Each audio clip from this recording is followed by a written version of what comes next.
Hello student. Now here I am Priyanka. Priyanka ma'am from Sankalp Tutorial online platform.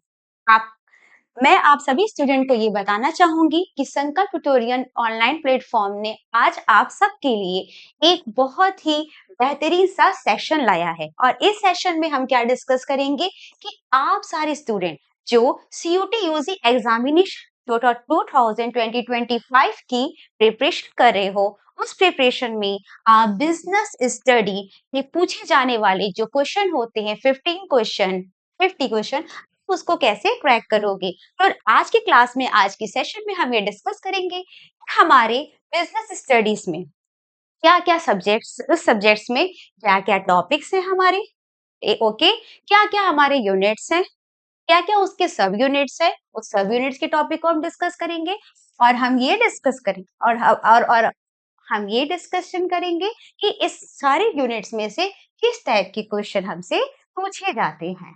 Okay हम इस session को बहुत लेंदी नहीं बनाना चाहते, बहुत शॉर्ट नहीं बनाना चाहते। हम इस सेशन में आपको सिर्फ वही चीजें बताएंगे, वही चीजें कहेंगे जो कि आपके एग्जामिनेशन के पॉइंट ऑफ व्यू से इंपॉर्टेंट है। जो चीजें आपके एग्जामिनेशन के पॉइंट ऑफ व्यू से इंपॉर्टेंट नहीं है, उस चीजों के बारे में हम डिस्कशन नहीं करेंगे। ओके नाउ आज हम अभी हम स्टार्ट करते हैं सिलेबस। सबसे पहले हम जानते हैं कि सीयूटी यूजी एग्जामिनेशन जिसमें कि बिजनेस स्टडी से कितने टाइप के क्वेश्चन पूछे जाते हैं और कितने यूनिट्स हम डिस्कशन करते हैं हमारे सिलेबस को। ओके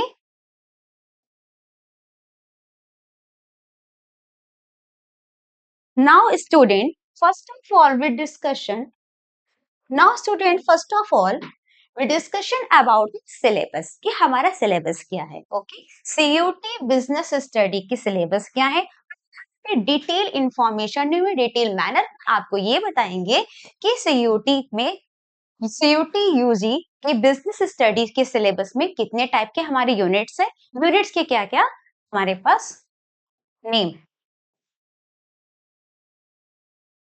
पहली हमारी टॉपिक क्या है देखिए आपका ये जो सिलेबस है उसके अंदर दो टॉपिक्स हैं। उन दो टॉपिक के अंडर में आपकी कुछ यूनिट्स है और उस यूनिट के कुछ क्या है सब टॉपिक्स है या सब यूनिट्स है। फर्स्ट आपका जो टॉपिक है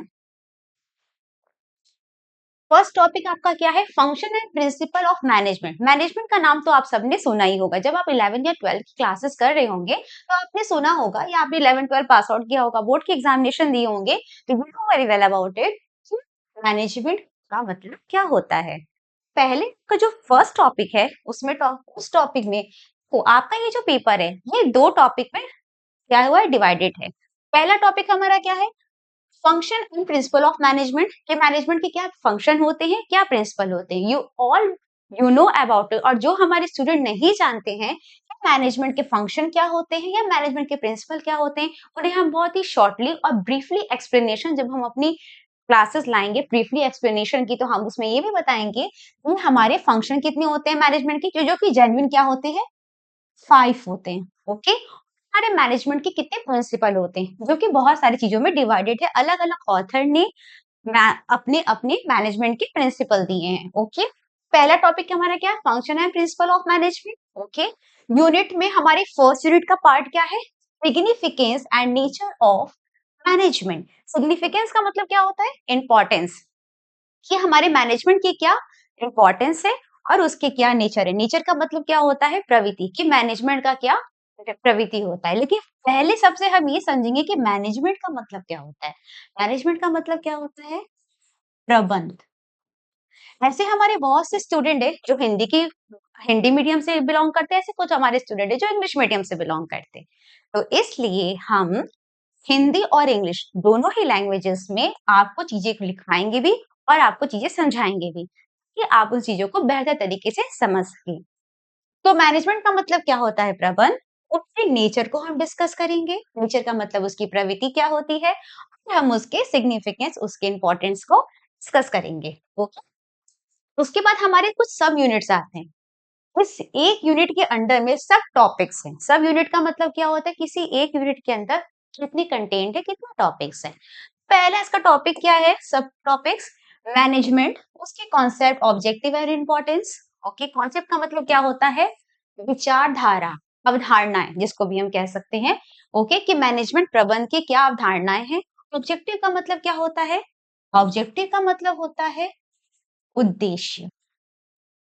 मैं आपको मीनिंग इसलिए बता रही हूँ क्योंकि किसी भी टॉपिक को पढ़ने से पहले उस टॉपिक की क्या मीनिंग होती है ये जानना बहुत इंपॉर्टेंट होता है। अगर हम ये समझ ले कि उस टॉपिक की एक्चुअल मीनिंग क्या है, उससे रिलेटेड जितने भी हमारे पॉइंट्स होंगे उसे हमें समझ में आना ईजी होगा। क्योंकि आपके पेपर, आपकी एग्जामिनेशन, आपका जो कॉम्पिटिटिव पेपर है, उसमें आपको कोई कुछ चीजें लिखनी तो है नहीं, उसमें आपको कॉन्सेप्चुअल कुछ चीजें समझनी है। हर अगर टॉपिक के अगर आप कॉन्सेप्ट को समझोगे, उसकी कॉन्सेप्चुअलाइजेशन को अगर आप क्लियरिटी दोगे, तो आप एक टॉपिक से रिलेटेड कई सारे क्वेश्चनों को अच्छे से टैकल कर सकते हो। ओके, तो कॉन्सेप्ट का मतलब अवधारणा, ऑब्जेक्टिव का मतलब उद्देश्य होता है और इंपॉर्टेंस का मतलब क्या होता है?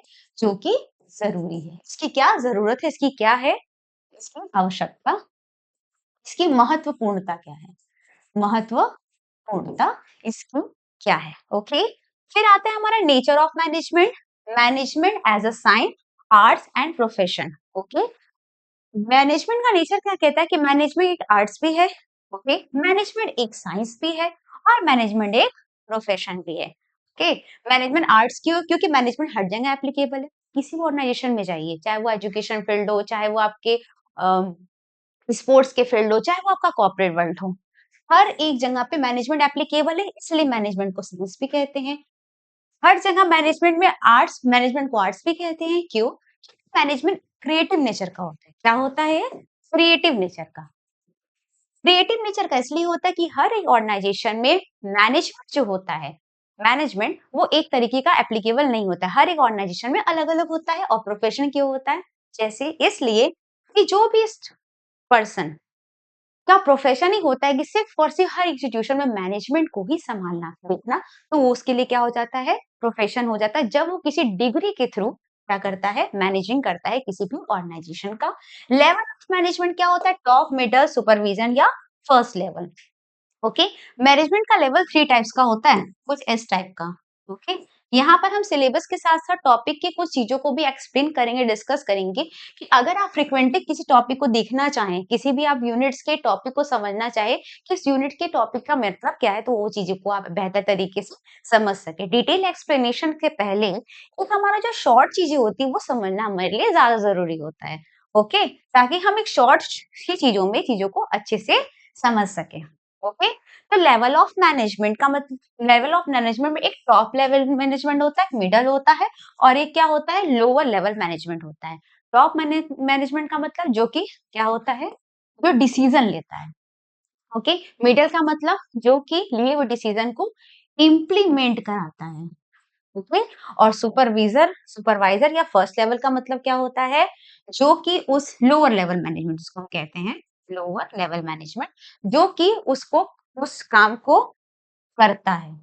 तो टॉप का मतलब जो बनाता है डिसीजन मेकर, मिडल का मतलब जो इम्प्लीमेंट करता है और लोअर का मतलब जो कि उस वर्क को करता है। ठीक, उसके बाद आता है आपका मैनेजमेंट फंक्शन। मैनेजमेंट फंक्शन क्या होता है? मैनेजमेंट के देखो 5 फंक्शंस होते हैं। Okay, planning, organising, staffing, directing and controlling. जब कभी भी आप मैनेजमेंट की बुक को उठाओगे तो मैनेजमेंट के 5 ऐसे फंक्शन हैं जिस पर पूरा मैनेजमेंट बेस्ड होता है। ओके, पहला क्या होता है? हमारी प्लानिंग। प्लानिंग का मतलब हम किसी चीज को सोचते हैं। थिंकिंग, अदर थिंकिंग किसी भी चीज की करते हैं इन एडवांस में, थिंकिंग इन एडवांस जिसको हम कहते हैं।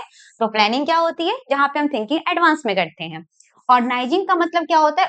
प्लानिंग, जिस प्लानिंग को हमने सोचा है उसको हम क्या करते हैं? इम्प्लीमेंट करते हैं। ओके, उसके बाद क्या होती है? स्टाफिंग। स्टाफिंग का मतलब हम यहाँ पर ये इस फंक्शन में हम क्या चूज करते हैं? पर्सन, वो पर्सन जो कि इस मैनेजमेंट को, इस वर्क को करेगा।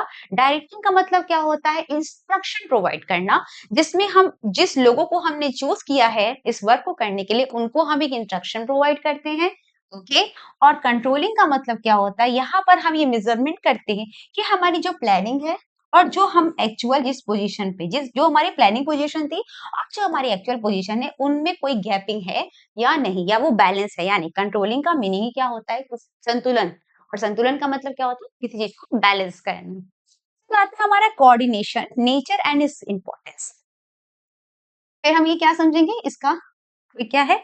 Coordination, nature and importance. Coordination का मतलब क्या होता है? कोऑर्डिनेशन का मतलब क्या होता है? समन्वय। ओके? और हमारे किसी भी ऑर्गेनाइजेशन में कहीं भी मैनेजमेंट के लिए कोऑर्डिनेशन बहुत ज़रूरी होता है। तो यहाँ इस यूनिट में आपके इस टॉपिक के फर्स्ट यूनिट के सब टॉपिक्स में आपको क्या समझना है मेनली?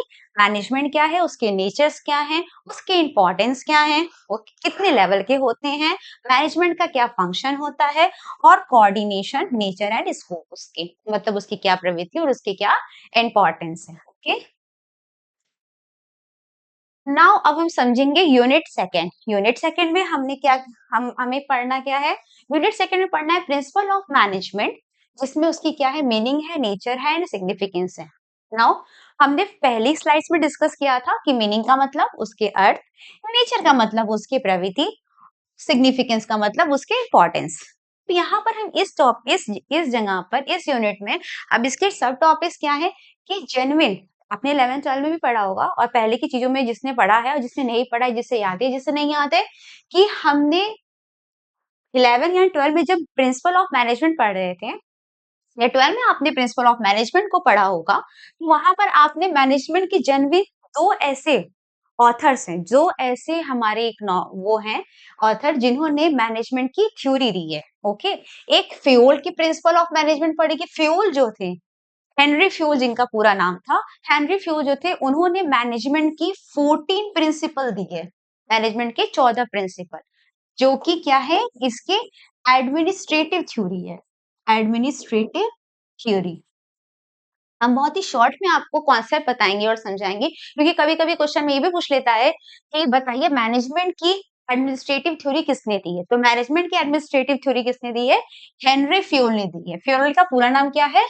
फ्यूल का पूरा नाम है Henry Henry fuel.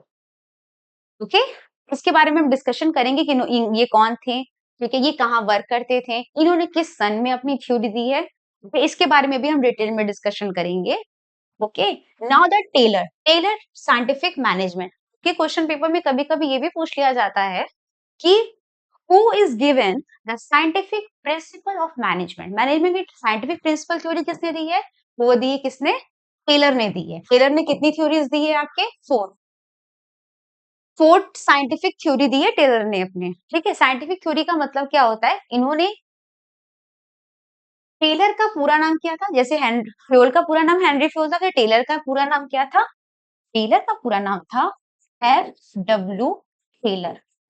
F W Taylor का मतलब फेडरिक विंसलो। इनका पूरा नाम क्या था? Frederick Winslow. बहुत से ऐसे स्टूडेंट हैं जो टेलर की प्रिंसिपल तो पढ़े रहते हैं, लेकिन उनको पूरा नाम ही नहीं पता होता है कि इनके नाम का पूरा मीनिंग या इनके नाम पूरे क्या थे। एफ डब्ल्यू टेलर का मतलब फेडरिक विंसलो टेलर। ओके, उसके बाद हम आते हैं थर्ड यूनिट। ये तो हो गई हमारे सेकेंड यूनिट की बात कि सेकेंड यूनिट में हमें पढ़ना क्या है? जेन्युइन प्रिंसिपल पढ़ने हैं आपको।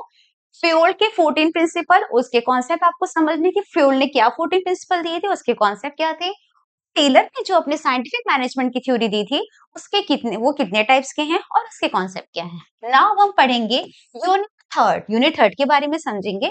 यूनिट थर्ड में आता है हमारा बिजनेस एनवायरनमेंट। अच्छा, एनवायरनमेंट का नाम तो पहले कभी आपने सुना ही होगा। एनवायरनमेंट का मतलब क्या होता है? हमारे जो आस-पास की सराउंडिंग एरियाज होती है, जिससे हमारा आस-पास का वातावरण बनता है, हम उसको एनवायरनमेंट कहते हैं। और बिजनेस एनवायरनमेंट क्या होता है? बिजनेस एनवायरनमेंट का मतलब क्या होता है? वो फैक्टर, सिंपल सी लैंग्वेज में हम समझे, वो फैक्टर जो हमारे बिजनेस को इफेक्ट करते हैं, जो हम जिससे हमारा बिजनेस बनता है, चलता है, इफेक्ट होता है, उसको हम क्या बोलते हैं? बिजनेस एनवायरनमेंट बोलते हैं। ओके, बिजनेस एनवायरनमेंट में हमने क्या-क्या पढ़ना है? हमारे सब टॉपिक्स क्या-क्या हैं? हमारे सब टॉपिक्स है बिजनेस एनवायरनमेंट में उसके मीनिंग्स, उसके इम्पोर्टेंस। मीनिंग का मतलब क्या मीनिंग है? जैसे कि मैंने आपको बताया कि बिजनेस एनवायरनमेंट की मीनिंग क्या होती है?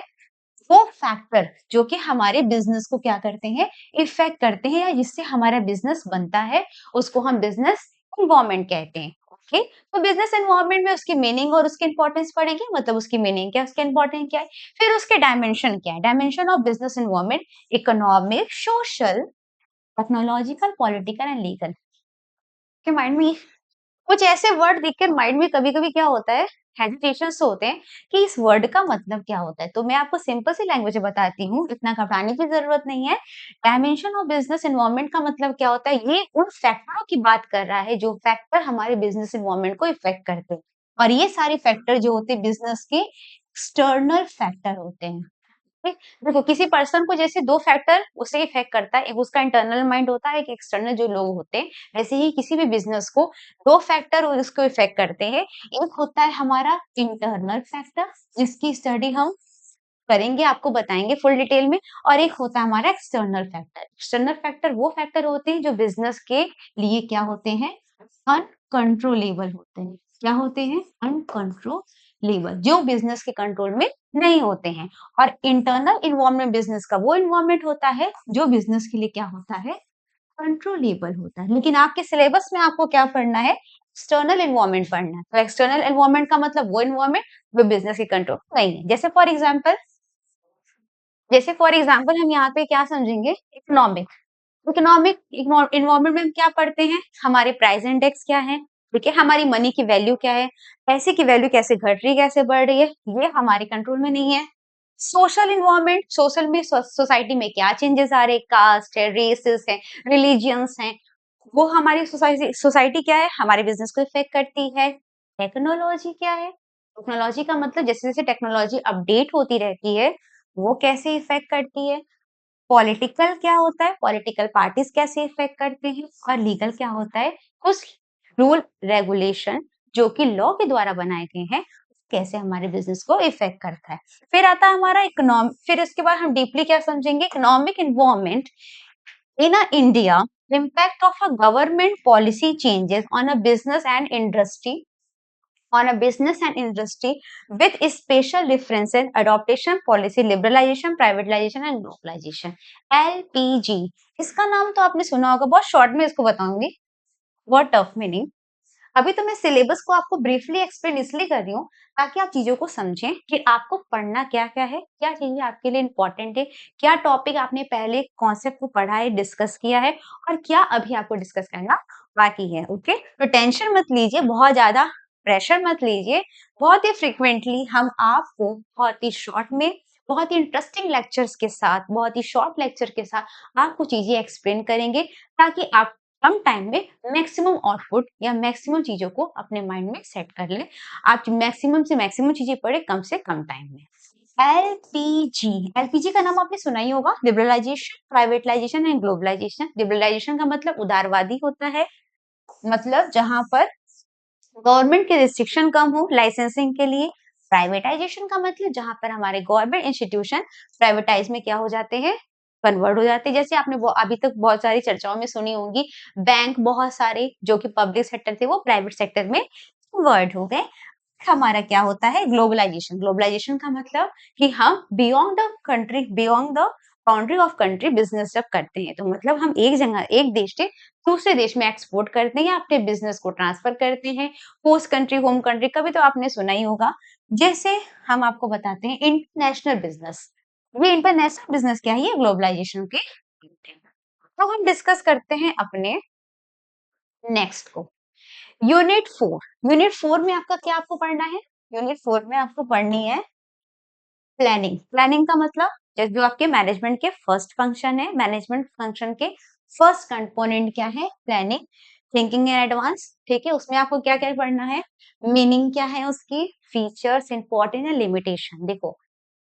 फीचर का मतलब क्या होता है उसकी कैरेक्टरिस्टिक्स ठीक है इंपॉर्टेंस का मतलब क्या होता है वो जरूरत है प्लानिंग प्लानिंग तो जरूरी है ही और लिमिटेशन का मतलब क्या होता है वो उनकी सीमाएं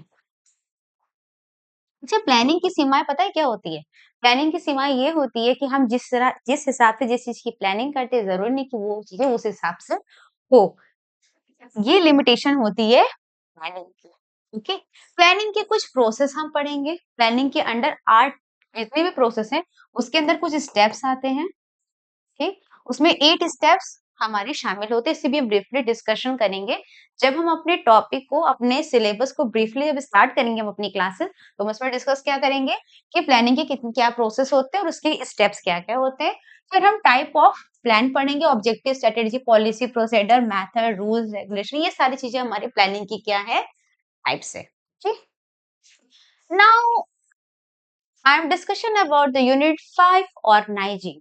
ठीक है, ऑर्गेनाइजिंग का मतलब क्या होता है? वो प्लानिंग का मतलब जैसे क्या होता है, थिंकिंग इन एडवांस, किसी चीज को एडवांस में सोचना।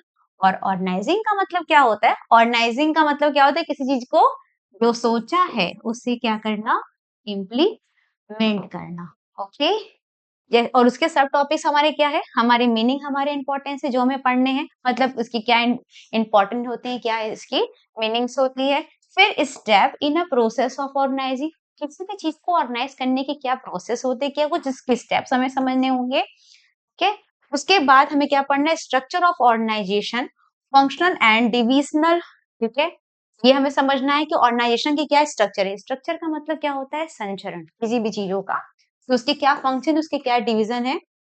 Okay, formal and informal organisation क्या होता है, इसका वर्ड, इसका भी नाम कभी आपने सुना होगा कि औपचारिक एंड अनौपचारिक ऑर्गेनाइजेशन क्या होता है। ओके, फिर हम पढ़ेंगे डेलीगेशन। डेलीगेशन का मतलब क्या होता है, देना, रिवोर्ट, मतलब क्या करना। डेलीगेशन का मतलब क्या होता है, अथॉरिटी को देना। डेलीगेशन की मीनिंग, एलिमेंट और इम्पोर्टेंस पढ़ेंगे। अभी भी जब आपने मैनेजमेंट पढ़ा होगा तो उसमें डेलीगेशन का नाम आपने सुना होगा। डेलीगेशन का मतलब क्या होता है, authority given given authority given by a superior superior to subordinate। Superior and subordinate का मतलब क्या होता है, सुपीरियर का मतलब जो कि आपका एम्प्लॉयर होता है, और सबऑर्डिनेट का मतलब जो उसका एम्प्लॉय होता है, जो कि जिसके अंडर काम करता है। अगर आप किसी के अंडर काम करते हो तो आप उसके लिए उसके एम्प्लॉय, और वो आपके लिए क्या है, आप एम्प्लॉयर, आप उसके लिए उसके सबऑर्डिनेट हो, और वो आपके लिए क्या है, आपका सुपीरियर। तो जब सुपीरियर अपनी कुछ अथॉरिटी को अपने सबऑर्डिनेट को दे देता है, क्यों देता है, कुछ वर्क को करने के लिए, तो उसको हम क्या बोलते हैं, डेलीगेशन बोलते हैं।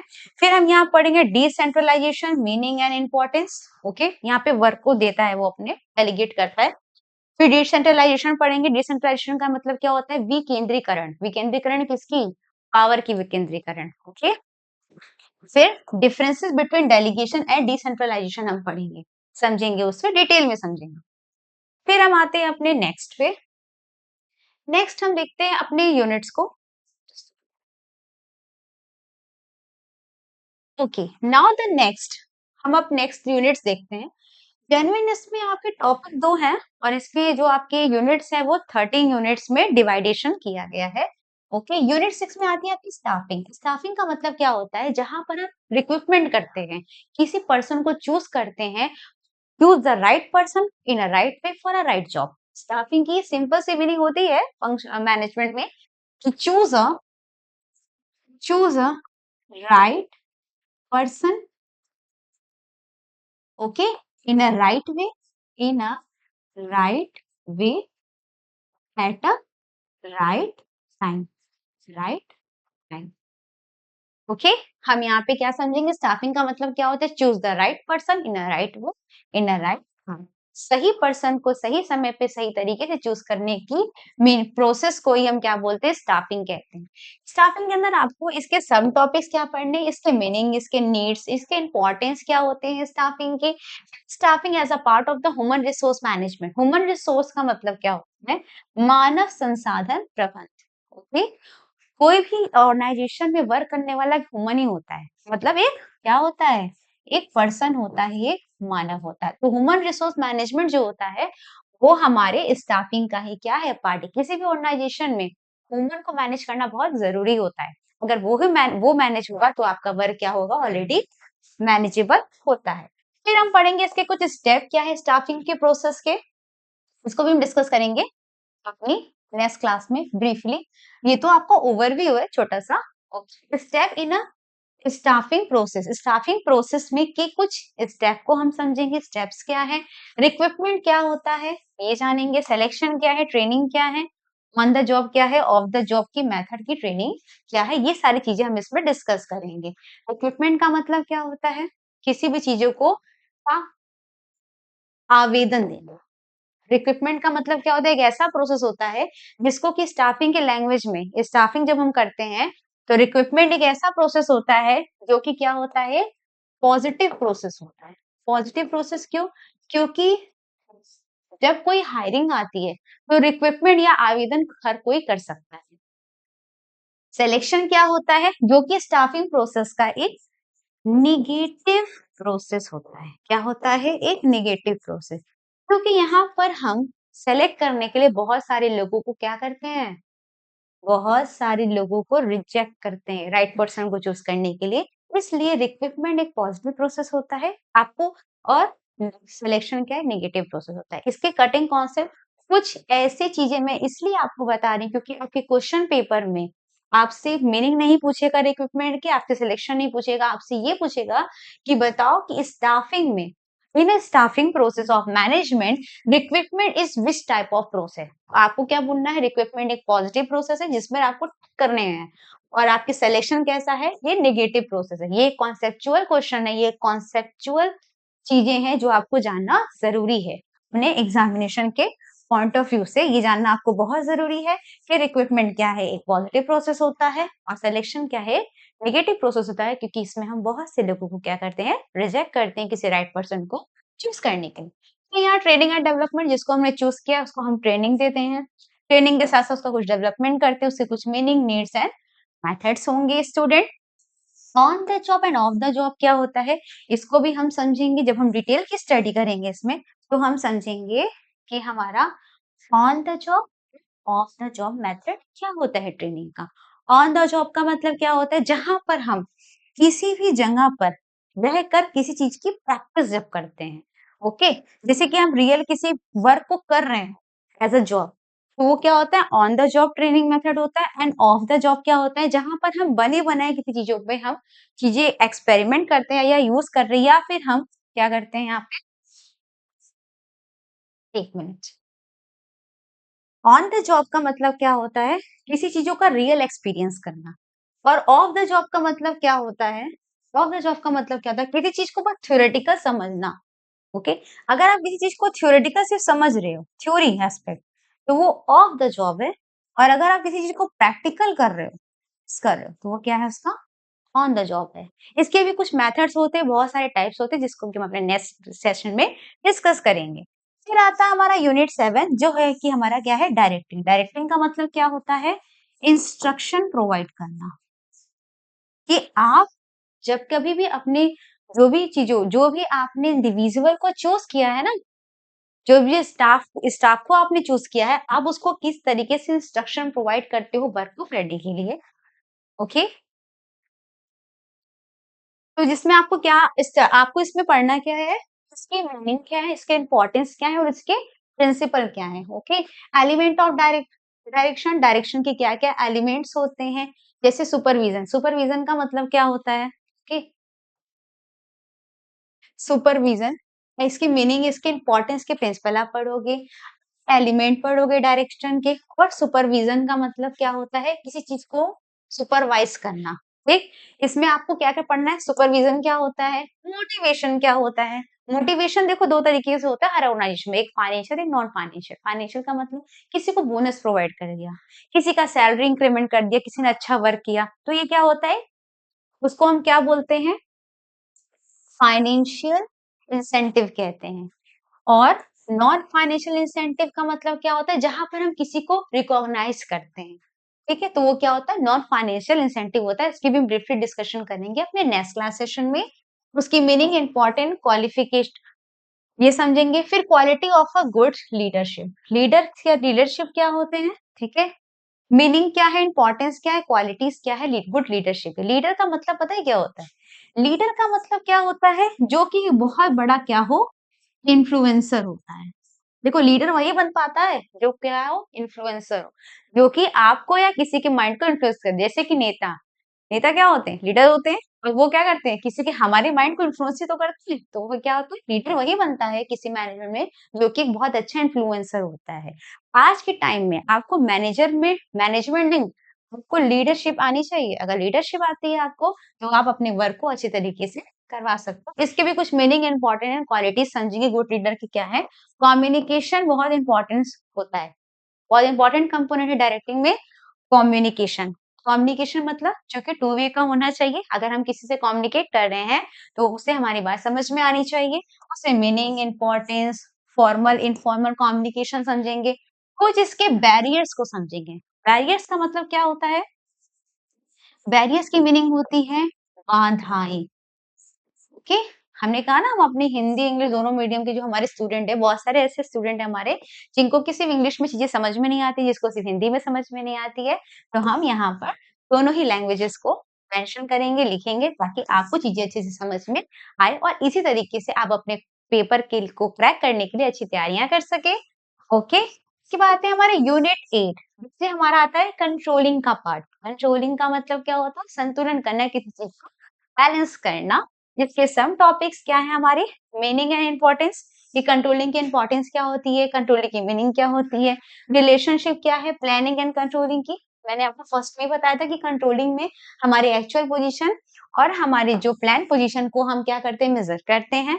फिर हमारे कुछ स्टेप्स हैं, step in a process of control, control के प्रोसेस के जो कुछ हमारे स्टेप्स हैं उसको डिस्कस करेंगे एक सीक्वेंसिंग मेथड में। फिर उसके कुछ टेक्निक है कि अगर हमारी कंट्रोलिंग में कोई गैपिंग आती है जो कि क्या हो? फेवरेबल ना हो, अनफेवरेबल होती है, तो हम उस टेक्निक्स को कैसे यूज करके अपनी चीजों को कंट्रोल कर सकते हैं। जैसे फॉर एग्जाम्पल आपने सोचा कि आज, इससे कुछ एक एग्जाम्पल देते हैं। आपने सोचा कि आज एक दिन में आप 4 टॉपिक पढ़ेंगे, लेकिन एक दिन में आपने सिर्फ 3 ही टॉपिक पढ़ी। तो ये जो गैपिंग है, ये जो 1 गैपिंग क्या है? ये अनफेवरेबल है, क्योंकि आपने 4 सोचा और आपने 3 पढ़ी। तो ये क्या था? आपका प्लान था और ये क्या थी? आपकी एक्चुअल पोजीशन थी। इन दोनों के बीच जो गैपिंग होती है ना, उस गैप को रिमूव करने के लिए ही हम कुछ टेक्निक्स को यूज करते हैं। पहले इस गैप को मेजर करते हैं, फिर इस टेक्निक को यूज करते हैं। नेक्स्ट आते हैं हम अपने, अब हमारे क्या है? हमने आपको बोला था ना कि आपके सिलेबस 2 टॉपिक्स में है, ठीक है? पहला तो हमारा principle and function of management का है। दूसरा टॉपिक आपका क्या है? आपके सिलेबस में सेकंड टॉपिक आपका क्या है student? Business finance and marketing. यहाँ क्या पढ़ेंगे? बिजनेस में फाइनेंस का मतलब क्या होता है? पहले आप ये समझो। बिजनेस का मतलब तो आप सभी जानते ही हो। बिजनेस का मतलब क्या होता है? ट्रेडिंग करना, buying and selling of good and services, ठीक है? और फाइनेंस का मतलब क्या होता है? मनी। फाइनेंस का मतलब क्या होता है? मनी या फंड, जो कि हम बिजनेस में यूज करते हैं, उसको हम बोलते हैं बिजनेस में, बिजनेस के लैंग्वेज में हम पैसे को क्या बोलते हैं? फाइनेंस बोलते हैं। तो बिजनेस, फाइनेंस और मार्केटिंग हमारे सेकंड टॉपिक है। हमारा फर्स्ट टॉपिक वो है और हमारा ये सेकंड टॉपिक में हमारा बिजनेस फाइनेंस एंड मार्केटिंग आती है, जिसमें जिसके अंडर आपके यूनिट 9 है बिजनेस फाइनेंस। आपको बिजनेस फाइनेंस पढ़ना है। इसके सब टॉपिक्स क्या है? बिजनेस फाइनेंस की मीनिंग, रोल, ऑब्जेक्टिव क्या होता है? देखो, किसी भी ऑर्गेनाइजेशन में जो फाइनेंस होता है ना, फाइनेंस, वो उस ऑर्गेनाइजेशन का क्या होता है? मैं आपको जब मैं सिलेबस ये बता रही हूँ ना टॉपिक, तो आपको कुछ कटिंग कॉन्सेप्ट भी बता रही हूँ। इस कटिंग कॉन्सेप्ट को बहुत ध्यान से सुनिएगा, क्योंकि ये जो कटिंग कॉन्सेप्ट मैं बता रही हूँ, उसी से पेपर में क्वेश्चन उसी से रिलेटेड आते हैं आपके, कि बिजनेस में फाइनेंस को क्या कहते हैं, या what is the another name of the finance in a business. Business में फाइनेंस को हम क्या कहते हैं? बिजनेस का ब्लड कहते हैं। अब आप बोलेंगी कि मैम, आपने आप ये सोचोगे या आप बोलोगे या आपके माइंड में होगा, मैम बिजनेस फाइनेंस में हमने फाइनेंस को ब्लड ही क्यों कहा? हम उसको बिजनेस का हार्ट भी कह सकते थे, बिजनेस का ब्रेन भी कह सकते थे, क्योंकि वो दिमाग चलाता है, बिजनेस को चलाता है। तो हम ब्लड, बिजनेस में फाइनेंस को हम ब्लड से कंपैरिजन क्यों करते हैं? क्योंकि ये सर्कुलेट होता है। जैसे हमारी बॉडी में ब्लड सर्कुलेट होता है एक जगह से दूसरी जगह, वैसे ही बिजनेस में फाइनेंस सर्कुलेट होता है one person to another person या one place to another place. इसलिए हम बिजनेस में फाइनेंस को ब्लड से कंपैरिजन करते हैं। ओके, कुछ ऐसे क्वेश्चन भी आपके एग्जामिनेशन में पूछे जाते हैं, कुछ ऐसे भी क्वेश्चन आपके एग्जामिनेशन में पूछे जाते हैं जो मैं आपको डिस्कस कर रही हूँ। फिर हम क्या पढ़ेंगे? Financial planning. फाइनेंशियल प्लानिंग की मीनिंग क्या है? उसके इम्पोर्टेंस क्या है कि हम फाइनेंस की प्लानिंग कैसे करते हैं, कि हमें बिजनेस में फाइनेंस कैसे चाहिए, किस तरीके से चाहिए, हमारा खुद का पैसा होना चाहिए कि हम बैंक से लें या हम अपने शेयर को राइज करें, शेयर एंड डिबेंचर्स को। फिर कैपिटल स्ट्रक्चर की स्टडी हम करेंगे, जिसमें हम पढ़ते क्या है कि कैपिटल स्ट्रक्चर का मतलब क्या होता है, कि बिजनेस में जो कैपिटल, हमें जो फाइनेंस चाहिए, वो हमें अपने शेयर को, शेयर का नाम तो आपने सुना ही होगा, शेयर क्या होता है? शेयर, ठीक है? Share and debenture, share and debenture को हम किस रेशियो में हम उसको रेस करेंगे कि हमारे बिजनेस में क्या है, कैपिटल आए, पैसा आए। कैपिटल का मतलब क्या होता है, पूंजी, पूंजी जिससे कि हमारा बिजनेस क्या करता है, रेगुलेट होता है, चलता है। फिर फिक्स एंड वर्किंग कैपिटल, उसकी मीनिंग समझेंगे, इफेक्टिव और उसके रिक्वायरमेंट को समझेंगे। Okay, fix and working capital क्या होती है? देखो वर्किंग कैपिटल का मतलब क्या होता है, जो बिजनेस के day to day, day to day expenses, expenses, day to day expenses, expenses को क्या करती है, एक्सपेंसेस के लिए यूज होती है। ओके, एंड फिक्स कैपिटल क्या होती है, जो कि हमारे बिजनेस फर्म के डे टू डे तो एक्सपेंसेस नहीं होते, लेकिन लॉन्ग टर्म एक्सपेंसेस होता है। क्या होता है ये, लॉन्ग टर्म एक्सपेंसेस होता है। आपसे क्वेश्चन कभी कभी ये भी पूछ सकता है, आपसे क्वेश्चन ये भी पूछ सकता है आपके एग्जामिनेशन में कि वर्किंग कैपिटल कैसा कैपिटल होता है, तो आप क्या बोलोगे, वर्किंग कैपिटल क्या है, जो डे टू डे एक्सपेंसेस है, जिसको हम क्या बोलते हैं, शॉर्ट टर्म एक्सपेंस बोलते हैं, किसी भी ऑर्गेनाइजेशन का शॉर्ट टर्म एक्सपेंस बोलते हैं। और ये क्या होता है, लॉन्ग टर्म एक्सपेंस होता है। फिक्स वर्क कैपिटल जो होता है वो किसी बिजनेस का लॉन्ग टर्म एक्सपेंसेस होता है। फिर आता है हमारा unit 10, financial marketing. Financial marketing में आप पढ़ोगे फाइनेंशियल मार्केटिंग क्या है, इसके भी टॉपिक को हम डिस्कस करते हैं, इसमें आपको क्या क्या चीजें स्टडी करनी है। फाइनेंशियल मार्केट में आपको कॉन्सेप्ट पढ़ना है, फाइनेंशियल मार्केट में मनी मार्केट क्या है, नेचर क्या है, इंस्ट्रूमेंट क्या है। देखो कुछ ऐसे टॉपिक भी हो सकते हैं जो आपके लिए कुछ नए हो, जैसे फाइनेंशियल मार्केटिंग क्या है, एक नया टॉपिक है।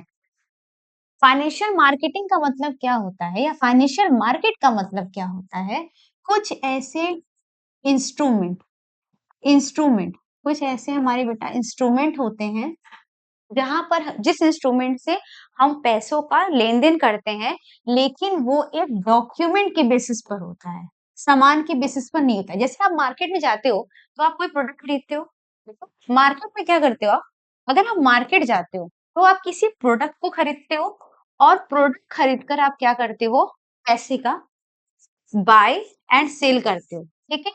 और मनी का ट्रांसफर यहाँ पे कैसे होता है, प्रोडक्ट के थ्रू होता है। लेकिन फाइनेंशियल मार्केट एक ऐसा मार्केट होता है जहां पे मनी का जो आदान प्रदान होता है या लेन देन होता है, वो एक डॉक्यूमेंट के बेसिस पर, एक पेपर वर्क के बेसिस पर होता है। तो इसमें आपको ये पढ़ना है कि मनी मार्केट क्या है और अब आपका कैपिटल मार्केट क्या है। इसको भी हम ब्रीफली डिस्कस करेंगे कि आपका मनी मार्केट क्या है और कैपिटल मार्केट क्या है। शॉर्ट में मैं आपको बताऊं कि इसमें कैसे क्वेश्चन पूछे जाते हैं। मैं आपको जब सिलेबस डिस्कस कर रही हूँ ना, तो मैं सिलेबस डिस्कस करने के साथ साथ, टॉपिक को डिस्कस करने के साथ, मैं आपको ये भी बता रही हूँ शॉर्ट फॉर्म में, कि अगर आप कोई स्टूडेंट है जो कि डीपली नहीं पढ़ पा रहा है, जो कि सिर्फ इस चीजों को ही देख रहा है कि सिलेबस क्या है, तो वो ये समझ जाए कि किस टाइप के question, which type of question frequently asked in your examination point of view, कि एग्जामिनेशन पॉइंट ऑफ व्यू से कैसे क्वेश्चन पूछे जाते हैं। मनी मार्केट क्या होता है, जो कि शॉर्ट टर्म मार्केट होता है, शॉर्ट टर्म मार्केट है, ठीक है। आपके फाइनेंशियल मार्केट में मनी मार्केट क्या होता है, एक शॉर्ट टर्म मार्केट होता है, और कैपिटल क्या होता है, एक लॉन्ग टर्म मार्केट होता है, लॉन्ग टर्म मार्केट होता है। अब short term and long term का मतलब क्या होता है, आपके माइंड में ये क्वेश्चन होगा, short term and long term का मतलब क्या होता है। शॉर्ट टर्म का मतलब क्या होता है, वो मार्केट जो कि विद इन अ 1 ईयर के लिए होता है, with in a 1 year only. इस मार्केट में जो भी इंस्ट्रूमेंट की बाइंग एंड सेलिंग होगी, जो भी डॉक्यूमेंट की बाइंग एंड सेलिंग होगी, वो उसकी वैलिडिटी, उसकी वैधता क्या होती है, सिर्फ 1 साल के लिए होगी उसकी वैलिडिटी। और कैपिटल मार्केट वो मार्केट है जिसमें किसी भी डॉक्यूमेंट का, जो कि बाइंग एंड सेलिंग हो रहा है, ठीक है, जैसे शेयर है, डिबेंचर्स हैं आपके, उसकी जो वैलिडिटी होगी वो कितने की, वो कैसी होगी, वो अप टू 1 ईयर होगी, मतलब 1 साल से ज्यादा, अप टू अ 1 ईयर, ठीक है। तो अगर आपसे क्वेश्चन पूछा है कि मनी मार्केट में जो इंस्ट्रूमेंट है वो कैसा मार्केट, तो आप क्या बोलोगे, शॉर्ट टर्म मार्केट है करोगे। क्वेश्चन ऐसे भी आपके पूछे जाते हैं कि और उसकी वैलिडिटी, और इसके अंडर जो इंस्ट्रूमेंट, इस मनी मार्केट के अंदर जो इंस्ट्रूमेंट की बाइंग एंड सेलिंग होती है, उसकी वैलिडिटी क्या होती है, तो उसकी जो वैधता होती है वो विद इन अ 1 ईयर, 1 साल के अंदर तक ही होती है, ठीक है। एक साल में 365 दिन होते हैं जेन्युइन, उसके विद इन 1 ईयर तक की होती है, उससे ज़्यादा नहीं होगी, उससे कम होगी। और कैपिटल मार्केट वो मार्केट है जिसकी जो कि एक लॉन्ग टर्म मार्केट होता है और इसमें जो भी डॉक्यूमेंट आपके बाइंग एंड सेलिंग होते हैं उसकी वैलिडिटी क्या होगी? 1 साल से ज़्यादा होगी। ओके, फिर आप डिस्टिंक्ट्स पढ़ोगे। नेक्स्ट आपके टॉपिक क्या है? सम टॉपिक्स को भी डिस्कस करते जाते हैं। Distinction between a capital market and a money market, दोनों में क्या डिफरेंस है ये आप समझोगे, जो कि मैंने आपको डिफरेंस बता दिया कि ये लॉन्ग टर्म का मार्केट है और ये क्या है? ये क्या है? ये शॉर्ट टर्म का है। ये इसकी वैलिडिटी 1 साल से ज़्यादा है। इसमें जो भी इंस्ट्रूमेंट बाइंग एंड सेलिंग होती है और इसकी वैलिडिटी 1 साल से कम है। अब आता है एक स्टॉक एक्सचेंज। स्टॉक एक्सचेंज का नाम तो कभी आपने सुना ही होगा।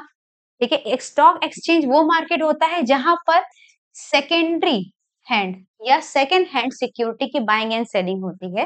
बहुत शॉर्ट में बस समझिए, आप समझिए कि आपको इसमें पढ़ना क्या है। स्टॉक एक्सचेंज मार्केट वो मार्केट होता है जो सेबी के द्वारा रेगुलेट होता है और जिसके अंडर सेकेंड हैंड सिक्योरिटी की बाइंग एंड सेलिंग होती है। उसको डीपली हम समझेंगे, डीपली हम अपने नेक्स्ट सेशन में डिस्कस करेंगे इसके बारे में। अभी आप इतना जान लो कि इसमें आपको क्या चीजें पढ़नी है।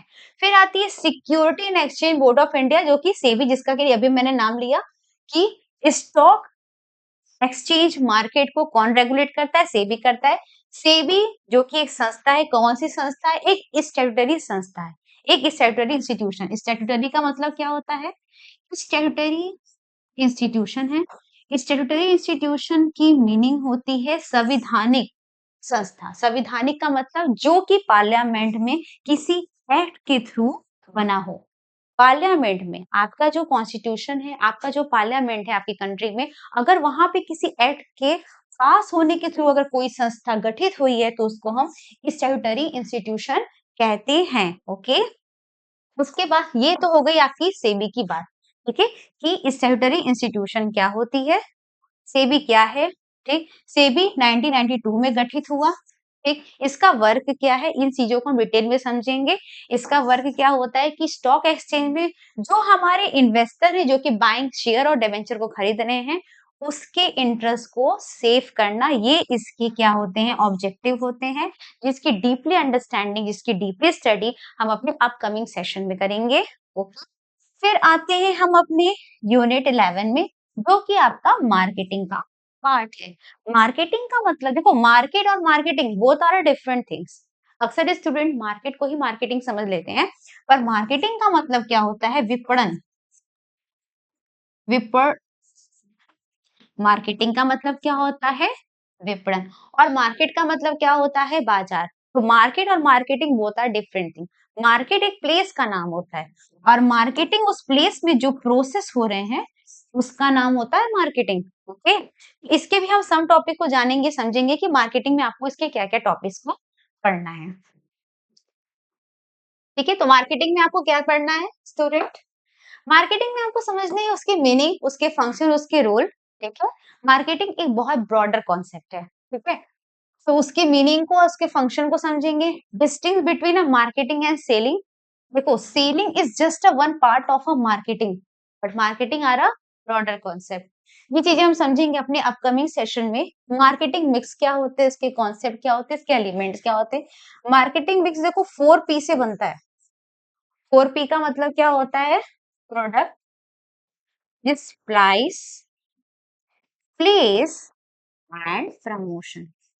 जितने भी टॉपिक को अभी मैं आपको बता रही हूँ ना, उसको मैं एक्सप्लेन इसलिए कर रही हूँ आपसे, आपसे डिस्कस इसलिए कर रही हूँ कि अगर आपने पहले से चीजों को पढ़ा है तो आपको इजी होगी चीजें समझने में।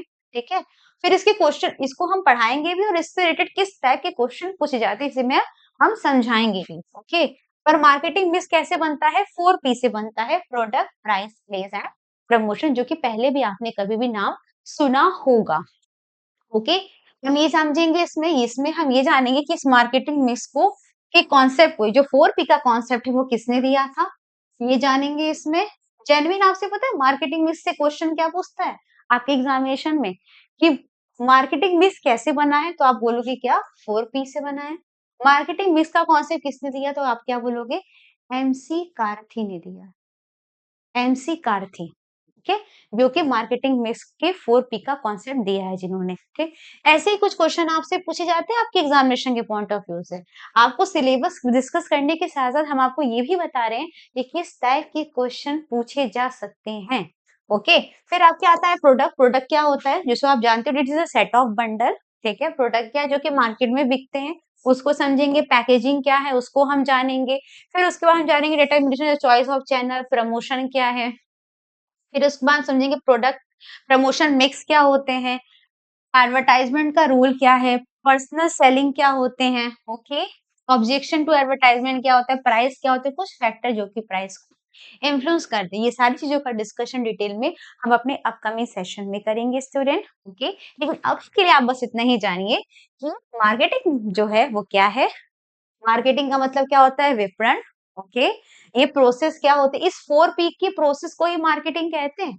और ये जो मार्केटिंग मिक्स है वो इस 4P का ही कॉम्बिनेशन है, मिक्सचर है। ठीक है, कुछ इसके भी टाइप के क्वेश्चन, इसके जो टाइप के क्वेश्चन होते हैं वो बहुत ही ज्यादा इंटरेस्टिंग पूछे जाते हैं। और मार्केटिंग से जितने भी क्वेश्चन है वो कभी डायरेक्ट क्वेश्चन नहीं पूछता है, थोड़ा इनडायरेक्ट क्वेश्चन नहीं पूछता है। इसलिए मैं आपसे यही कहूंगी कि आप हमेशा कॉन्सेप्चुअल स्टडी पर ही फोकस करिए, ताकि आप किसी एक टॉपिक से आए हुए सारे क्वेश्चन को इजली तरीके से हैंडल करके अपने एग्जामिनेशन को अच्छे से क्रैक कर सके। Okay, now the unit 12, consumer protection. Consumer protection का मतलब, कंज्यूमर का मतलब क्या होता है, उपभोक्ता। उपभोक्ता, और उपभोक्ता कौन होता है, एक मिनट। कंज्यूमर का मतलब क्या होता है हमारा, कंज्यूमर का मतलब क्या होता है, उपभोक्ता।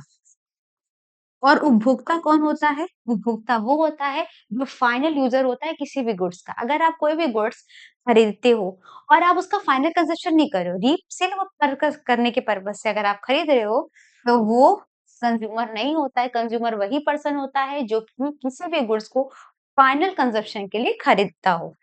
कंज्यूमर प्रोटेक्शन एक एक्ट है, कंज्यूमर प्रोटेक्शन 1986 एक एक्ट है जो पहली बार गठित हुआ था इंडिया में। ओके, और अभी जो कंज्यूमर प्रोटेक्शन 2019 का एक्ट जो है, जो कि एक अमेंडमेंट है, जो कि एक अमेंडमेंट है, आपको उसे पढ़ना है। आपके एग्जामिनेशन के पॉइंट ऑफ व्यू से आपको ये जानना है कि कंज्यूमर प्रोटेक्शन क्या है।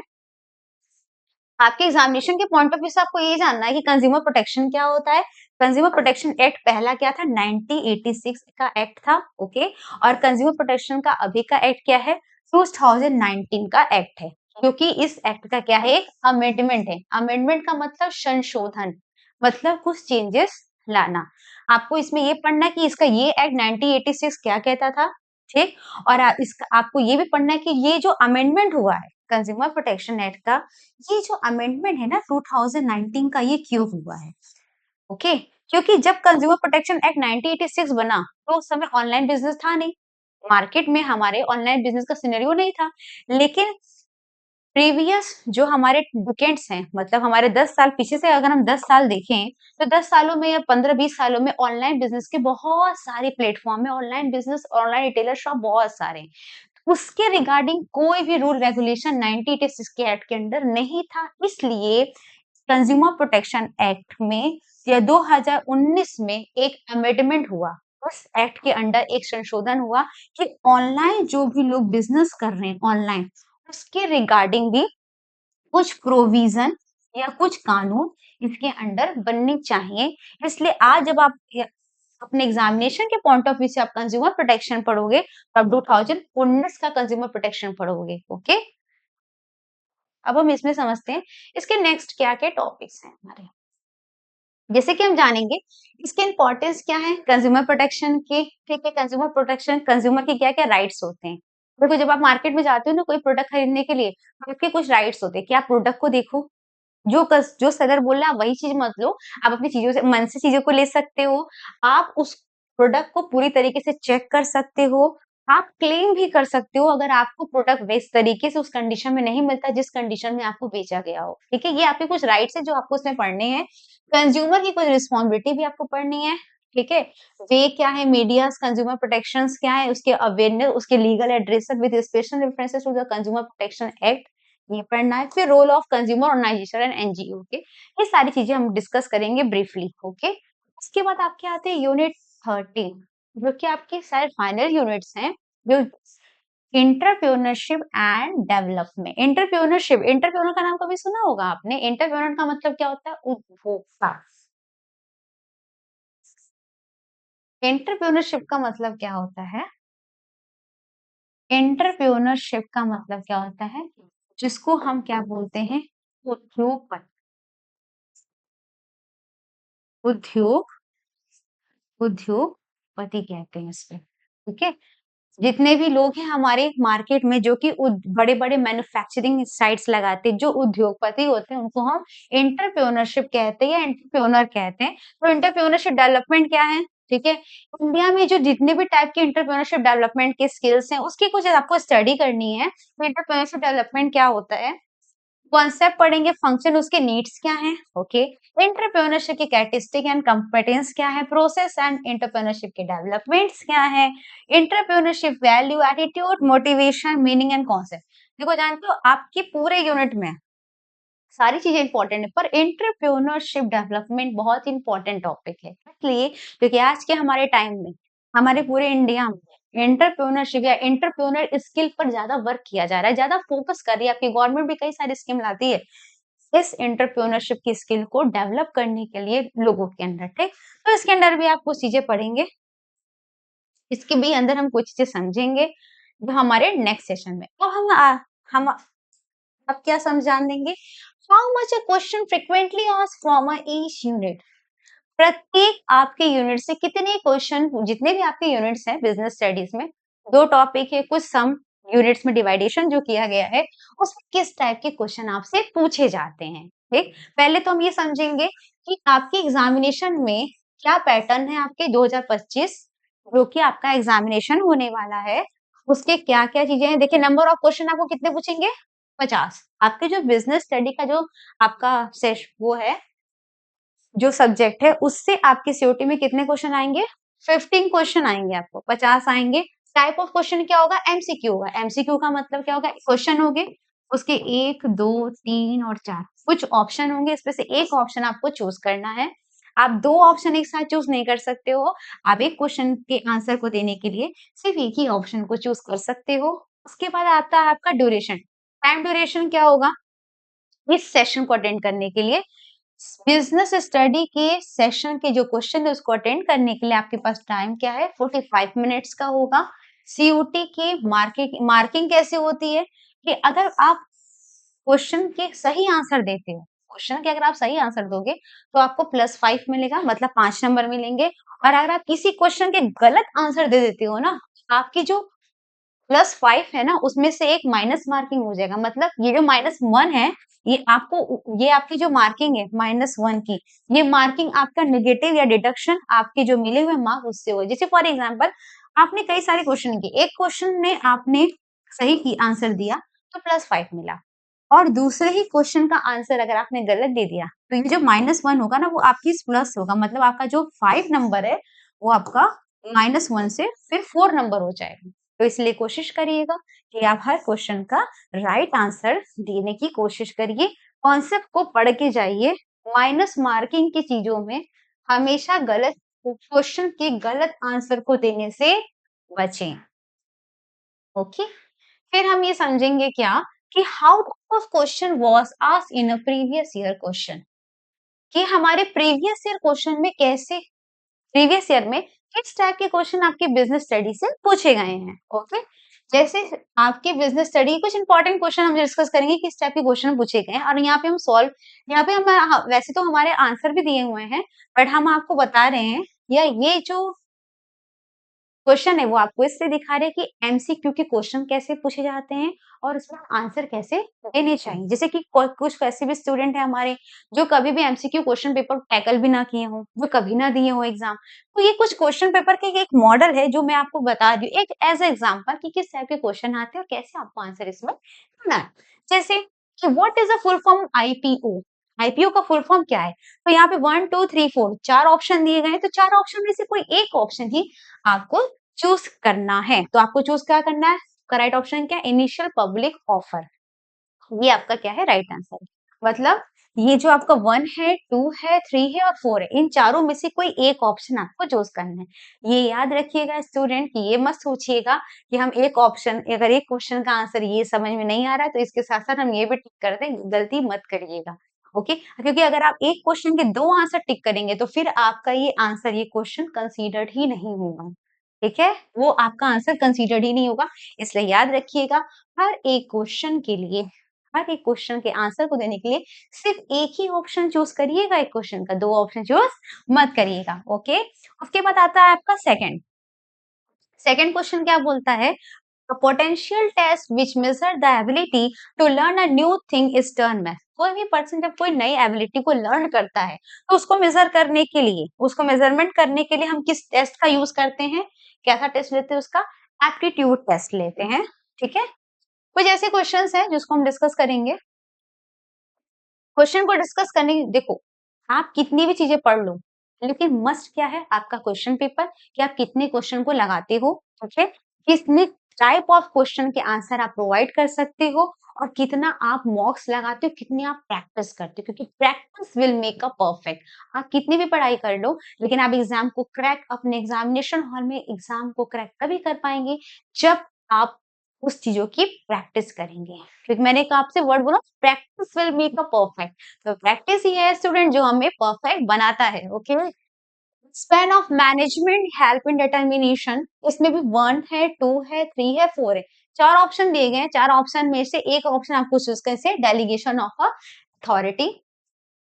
अभी आपके लिए ये जो क्वेश्चन है ना, स्पैन ऑफ मैनेजमेंट क्या है, डेलीगेशन ऑफ अथॉरिटी क्या है, इन चीजों को जब हम अपने नेक्स्ट अपकमिंग सेशन लाएंगे और आपको ब्रीफली डिटेल में जब हम आपको पढ़ाएंगे, इस यूनिट्स के जितने भी टॉपिक्स हैं उसका डिटेलाइजेशन देंगे, उसका एक्सप्लेनेशन देंगे, तब आपको ये समझ में आएगा कि इस क्वेश्चन की ये आंसर ही फिर क्यों है। स्पेन ऑफ मैनेजमेंट का मतलब, चलिए जेन्युइन मैं आपको समझा देती हूँ कि स्पेन ऑफ मैनेजमेंट का मतलब क्या होता है। स्पेन ऑफ मैनेजमेंट का मतलब ही क्या होता है कि एक पर्सन के अंडर कितने टाइप की कितने सॉरी एक पर्सन के अंदर एक पर्सन के अंदर कितने टाइप के subordinate, how much the number of subordinate work under in one person.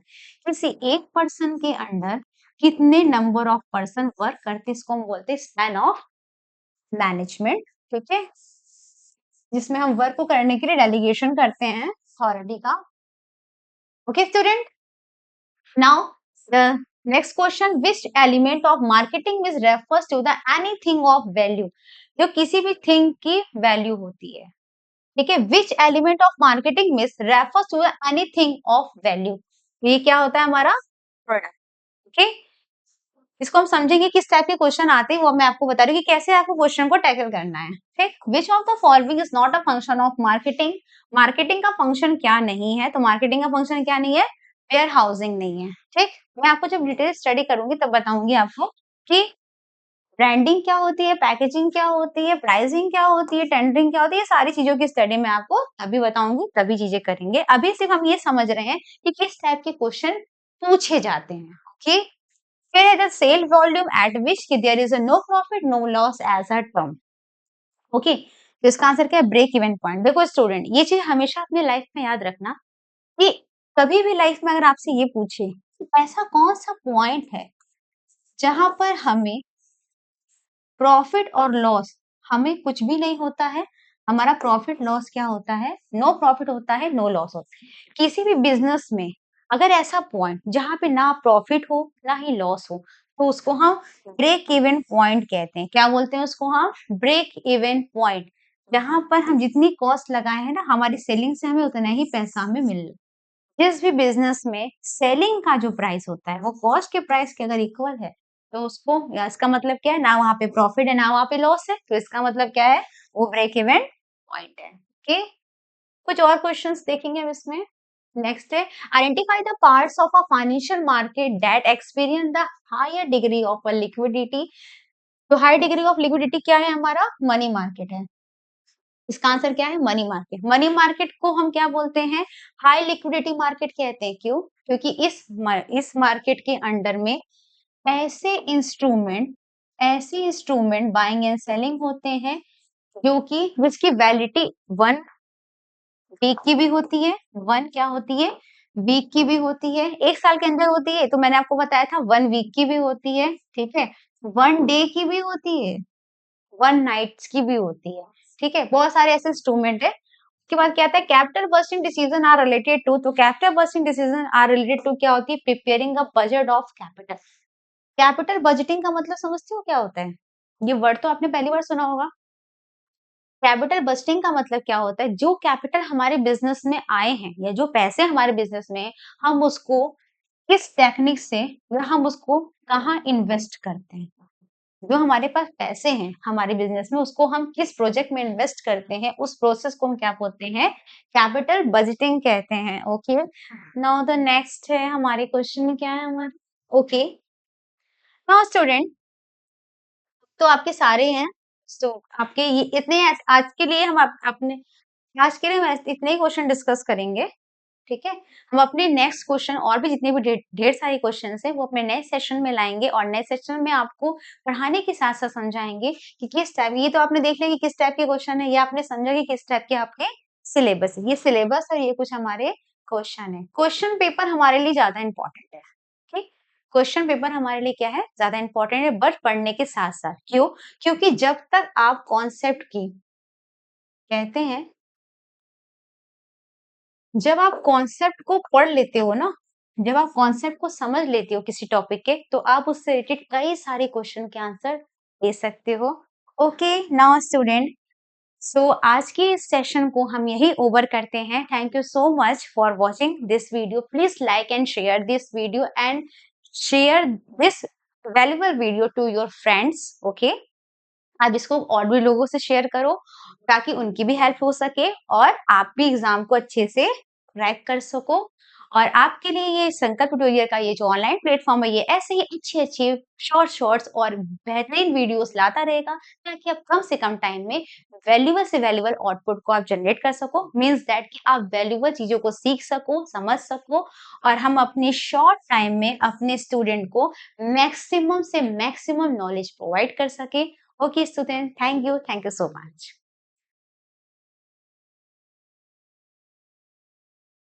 नहीं नहीं ठीक है निश्चिंत होइए सर आप थोड़ा क्लास में डाउट कर रहे हैं